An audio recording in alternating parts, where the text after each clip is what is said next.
Hello, this is Matt on the Moon Lambo channel. This is a video having to do with the topic of XRP exit strategy. This is not going to be some sort of comprehensive plan here, but there's a few ideas I've been thinking about a lot lately that I want to share with you because currently it's my plan to sell all of my XRP. Exit my entire position, other than, whatever's stuck in the reserve. Or actually, I guess now isn't there an account deletion function? So technically you could get more out and delete. I don't know. I haven't thought about that in a long time. Either way, it doesn't matter. We're splitting hairs at this point. If I've got 5 or 20 XRP stuck in an account or whatever, it doesn't matter, right? So anyway, I want to be clear also at the outset. There's always like a small percentage of people that if one of my headlines doesn't sound incredibly positive or could potentially be perceived as something negative, they get a little bit noisy. And I just want to be clear that when I make a video title for my videos, it's to describe the content of the video. That's it. And so if it sounds negative or whatever, that is irrelevant. I'm not here to be like writing hype titles for you, all right? There's enough positive titles on this channel, okay? Just to be clear though. But if something is negative, it doesn't mean that I'm somehow bashing XRP. No, I'm talking about something that could be negative, could be a threat to XRP, but there's always like this small percentage of people that just think like it's an affront to the XRP community. I'm like, no, come on, jeez.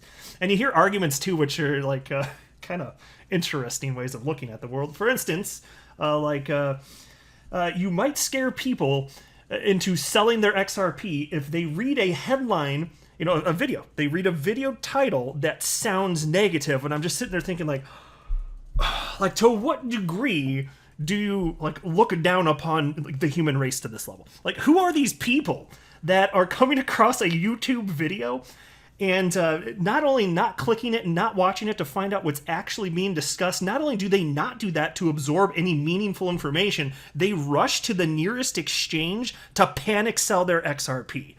I tell you what, if God help anybody with that level of intelligence on this planet, I don't think they exist. I don't think that's what happens here. I give people more credit in life here, but if somebody does that, my gosh, they are beyond all help. That is absolutely ridiculous. And look, I to be clear, I also want to be clear, I don't have a financial background of any kind. I'm not offering financial advice, and you definitely should not buy or sell anything because of anything that I say or write. I'm just an enthusiast who enjoys making YouTube videos about crypto stuff all up on the internet here. And so for those of you that have been following my channel for some time, you may recall that I used to fairly frequently say that I will never sell all of my XRP. And that was my intention at the time. Now, of course, things can evolve, thought processes can change, situations change, and then desired outcomes as a result are affected. And for me, that's definitely what has happened here. And so, look, I want to say this first before I even go any further on that. XRP is my largest cryptocurrency holding. XRP is my favorite cryptocurrency on the entire planet. And for me, this has nothing to do with utility of XRP. However high XRP goes this market cycle, I suspect if you fast forward a decade, as long as XRP continues to genuinely be useful, I think that whatever high we see this market cycle is more likely than not going to be dwarfed, which you've seen time and again also from Bitcoin and cryptocurrencies. The longer they go, you see what happens, right? Bitcoin used to be $1, it used to be $100, it used to be $1,000, it used to be $10,000. Yes, I get it. It trends upwards over time, and for any crypto that's going to stick around, and in order to stick around, yes, at some point utility is going to matter. Well, yeah, I think it's going to be worth substantially more. And so I want to recognize right now that this has nothing to do with a lack of confidence in XRP. I'm going to sell all my crypto, folks. That's my plan right now. And in fact, if that doesn't happen, then I probably did a very poor job of deciding when to sell. Because if I don't sell, it means that I'll have recognized that the bubble has already popped and I didn't recognize when it happened. And now that could happen. That could happen. But I'm saying if I execute my general plan, which is not etched in stone, if I'm able to execute it even halfway decently, that would be a blessing even, because this is messy stuff here. But if I'm able to do that, yeah, I'm probably going to sell, at this point I'm thinking, and I always reserve the right to change my opinion, but right now probably going to sell 100% of my cryptocurrency holdings. Right? And so here's the thing to know about me, especially if you're new. I developed what I would classify as an XRP buying problem. So I own way more XRP than I ever thought I would. So as a result of that, I don't need the price to go as high for it to be very substantial compared to how high I would have needed it to go back when I was saying I'm never going to sell all of my XRP. And so that is one very strong consideration. Like, consider this, for example. So I have publicly shared that I've never sold a single XRP to this date. I first purchased November of 2017. I've also never cashed out any of my cryptocurrency investments back into United States dollars. It's all just still in crypto. And so, again, think about the timing of that, though. I told you, I jumped into crypto November 7, 2017. That's before the biggest craziness of what happened last market cycle began. So it was a weird time for somebody new like me to jump in. I was just a simple young little moon Lambo back then, so naive, so full of wonder in the world. But think about this. I went through XRP going, being worth 20 something cents, rode it all the way up to almost $4, and I had other cryptocurrency holdings back then too that in terms of percentage gains did astronomically well also. And I never sold. And I remember I remember where it peaked out. I don't remember exactly what day it was, but I remember looking at my Blockfolio back then, which was showing my total crypto holdings, and I was like, wow, that's like insanely more than I put in. But it's also true that I didn't put that much in because I didn't have time, and I also did not. It's harder to get money into the world of crypto back then, like especially get your account verified to a level where they up your limit for how much you can invest. All the limits, like that stuff, getting onboarded with cryptocurrency exchanges a lot of them weren't accepting new customers. And then on top of that, I was only willing to put in so much even then because I was still learning. And so it was, again, like I said, a weird time to jump in. And so even though I saw the percentage gains just look absolutely ridiculous compared to what I put in, I was also like, this isn't life-changing. I was like, this would be nice. And I remember thinking to myself, this is a bubble and this is going to pop. I even believed that back then, and I thought, so here's the thing. I do think more likely than that's going to pop. Now, if I'm wrong, and this goes up way higher, I could actually make, even now, perhaps a fortune. Now, I wasn't convinced it was going to keep running back then, but I was also new and this and that and learning about the crypto market cycles.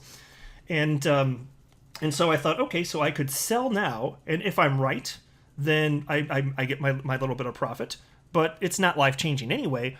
And so it's more like at that point I'm thinking, okay, what risk exposure am I willing to take on? Like, if this all goes away, am I going to cry myself to sleep? And the answer was no. Because even then, even though I didn't know as much about crypto market cycles as I do now, not even close, I still understood markets go up and they go down, right? I understood that, right? And so I decided what my risk tolerance was for that moment in time. And I thought, okay, I'm just gonna play like the odds. I think it's not my favorite that this is gonna keep going up, but I was like, whatever, okay. And so it did what I thought it was gonna do, which is go down. But I wanted the risk just in case I was wrong, and that's fine. And so it went down, and then as the markets went down, then I began accumulating more crypto. I bought a bunch of XRP. I was buying it very regularly on multiple exchanges. And then we got to, I guess it was probably August or September of last year. And that's a point where I really upped it. Some of you, if you're listening back then, you may recall there were a few videos that I was like, okay, I made what is for me some very large purchases, much bigger purchases than I had ever made. And I made actually a string of them. I think I talked about all of them on my channel when I did them. And so then when I was done, I was like, okay. At some point, I was like, I have to stop, or else I seriously have an XRP buying problem. Like, okay. And so it turns out it's a good problem to have because it's worth a lot more than when I purchased it, back then. But as a result of doing that and taking on that risk because I decided I was comfortable with that risk, I don't need XRP to go as high as I would have otherwise needed it to go. So, and I'm not going to tell you how much XRP I have. Some of you would think it's a lot. Some of you would think it's okay. Some of you would think it's not that much. It's all relative. That's the thing. And I intend for that to sound very ambiguous. That's intentional. But it's also true. It is true. Some would think it's a lot. Some wouldn't. It's all relative, right? But that's fine. It's what I wanted to have. It's what I was the risks that I have the risk exposure I'm willing to take on, right? And so here's the thing. If we're going to see a true parabolic run-up in crypto markets, including XRP, I'm talking this market cycle, then I firmly believe we'll also see an equally impressive move to the downside. I'm talking about market crash like we saw a few years back after Bitcoin topped out at about 20 grand, after XRP topped out at almost $4, after Ethereum topped out wherever it was, $1,400 or $1,500 back then. And then the markets, they did tank. So just as impressive as it was moving to the upside, you saw some serious downward price action also. For some cryptos over 80%, for some over 90%, for some over 95%, for some close to like 98%, right? That is what happened. And I do think that's going to happen again. I really do believe that's going to happen again. And I could be wrong about that, but I don't think so. So if I sold all my XRP on the way up to what I believed, let's say incorrectly, was the let me word that again. If I sold all my XRP on the way up this market cycle to what I believed would incorrectly in this hypothetical situation was the actual top of the market cycle, but it wasn't actually enough profit for me to be financially happy, then if XRP never goes lower, that would be a serious problem for me. You see what I'm saying? What I'm saying is it's a similar thought process to what I had back then. I just have way more money in crypto than I did last market cycles. We were approaching the top, and so that would be hard to live with. That would really be hard to live with if I sold it and it wasn't sufficiently life changing or meaningful to me, whatever my XRPs, and I sold if in this hypothetical, if I sold it all, but it wasn't enough monetarily for me, it wasn't enough profit, that would be hard to live with, right? But with what I personally have, for me to get the amount that I personally want, which would be an amount probably different than yours, we all need and want different things in life. I don't need it to go as high as I thought I would need it to be happy with it. So that's a huge part of why I was saying, yeah, I'm never going to sell all my XRP, and I meant it when I was saying it. I also didn't think I'd have this much XRP, though. And so if I sell all of my XRP, it's because risking the loss of additional upside potential is an insignificant risk to me. That's what that would mean. If I sell all my XRP on the way to the top and I have none left, it's because I don't want the risk exposure, because the amount that I've gotten from it at that point is sufficient enough. That's what that would mean. So it's all about risk tolerance. But if I had not already made what I deemed to be sufficient profit from XRP, then I'd feel less comfortable selling what I had. So again, that said, if I held way less XRP, my strong belief would still be that the XRP bubble would inflate and pop. And so again, like the amount of XRP that I hold is not a factor in where I think the market's going to go. I would still believe either way that the market would fully inflate and then, bubble fully inflate and then pop and then see a tremendous crash. I would still think that. But that would impact, but still how much XRP I hold, that would still impact my risk exposure, because if it's not meaningful enough, and if I happen to be wrong, even though I wouldn't think I'm wrong, that would be bad, right? So I would not want that. So it's about my risk tolerance. That's what I'm talking about here. Look, the bubble, it's going to fully inflate. Like, I'm here for the bubble, guys. Like, bubble is not a dirty word. Bubble is exciting. It is fun land. It really is. And so you got to decide what's right for you. I'm not telling you to buy or sell or hold anything. I just think it's a really fun topic for conversation, and I'm always curious to hear the way people think through this for themselves. Like, what's your calculus in deciding if you're going to buy or sell or hold? Like, to me, it's just purely fun to talk about. But I don't know. So I mean, if I had way less XRP, like I said, my strong belief would still be that the XRP bubble would inflate and pop. The question is, would I carry enough to bother selling it? Maybe not. Last time I didn't. This time's going to be different, I think, though. I've been planning this all for many years. And it's been one hell of a ride. It's truly just been a blasty blast here. And I'm so thankful that the XRP community is what it is. Just it wouldn't be the same without everybody. It's just, it's a real community. Like, it actually is, like, if you're not a part of it, you're not going to know. Which is why also I always encourage people, despite the fact that Twitter is a cesspool, I'm just like, jump on Twitter. Like, I never thought I'd be an adult man in his 30s on freaking Twitter. And it is the cesspool that I thought it would be. But you can always block people that are just toxic, and you can just engage with the cool, awesome, nice XRP people, which is all I do on Twitter, with rare exception to that. It's just for XRP. And you can take a look at this too. I want to share this. This is from a Twitter account called currency.com. And they're at currency.com. And if you can look at your screen, I encourage you to, but I'll describe what's here. And they wrote here, it's not too late to be early in crypto. And I've talked about this before. This is a technology bell curve. That's what this is. And they titled this little chart here, Bitcoin Adoption Curve. And the way technology bell curves look is, well, obviously graphically it's in the shape of a bell. That's where it gets its name. And you can see that towards this tail end where I'm circling here, these are the early guys. And that's about 2.5% of the people that end up getting in it. Those are the innovators. Because most people at that point, even if you brought it up to them, they'd be like, no, what the hell is this garbage? No, it's stupid. But then you start to see this slope upwards. More people get in. 13.5% of adopters, 13.5% of the people are early adopters. And that probably is the case. That's where we are.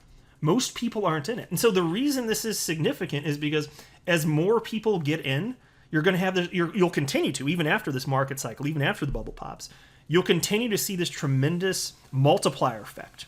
Because that's why you understand that the reason we're seeing the gains in crypto that we're seeing is because markets, yeah, there's a frenzy around everything, but markets are supremely illiquid compared to pretty much anything else.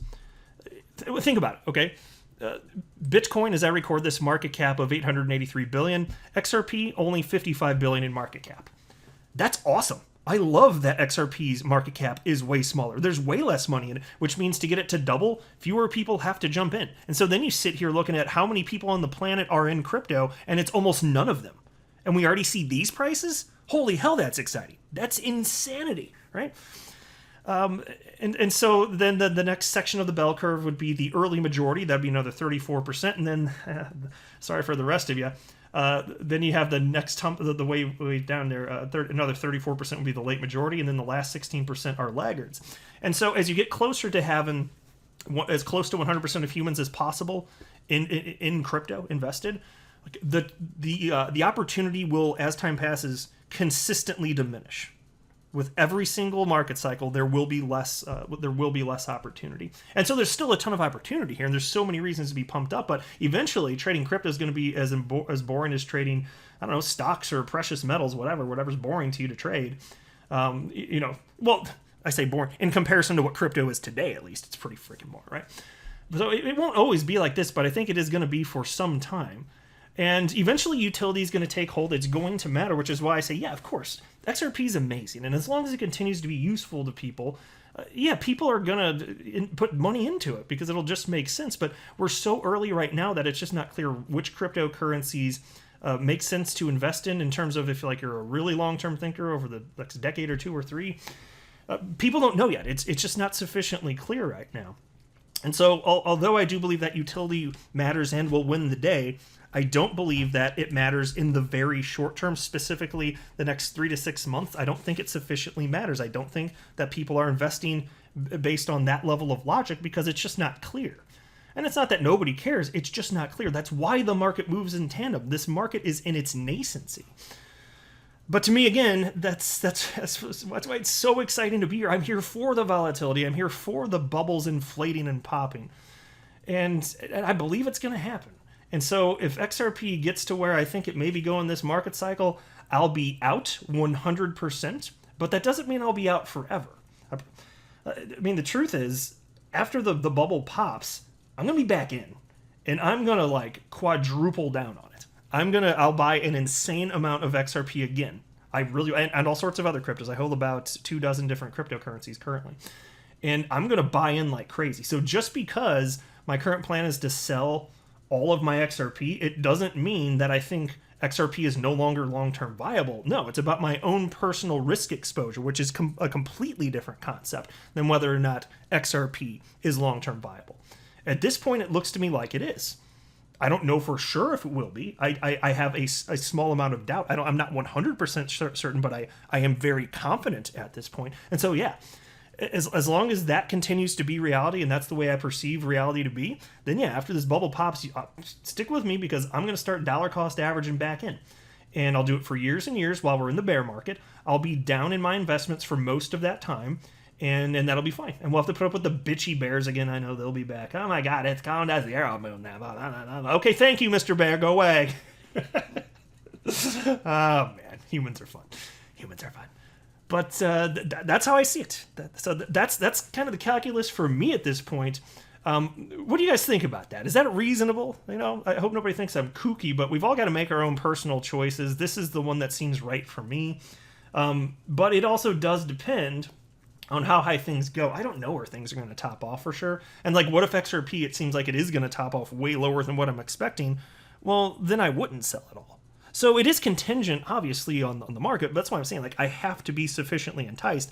I suppose what I'm really saying at this point is that I suspect it's way more likely than not that I will feel sufficiently enticed to sell all of my XRP. I am Mr. XRP bull for this market cycle. I think it's going to be worth a fortune. I really do. And I don't know that. I could be wrong. That's why I always like don't buy or sell or hold because of me. I just think it's fun to talk about this stuff. But I'm very optimistic for all of this.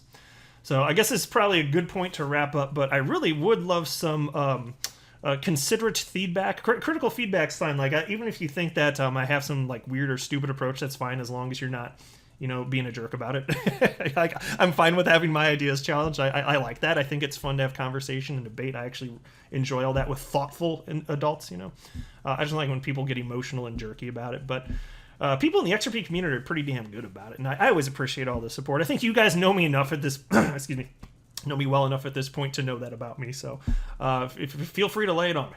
But I'll wrap up there. I am not a financial advisor. You should not buy or sell anything because of anything that I say or write. That would be a very, very, very bad idea. Until next time, to the moon, Lambo.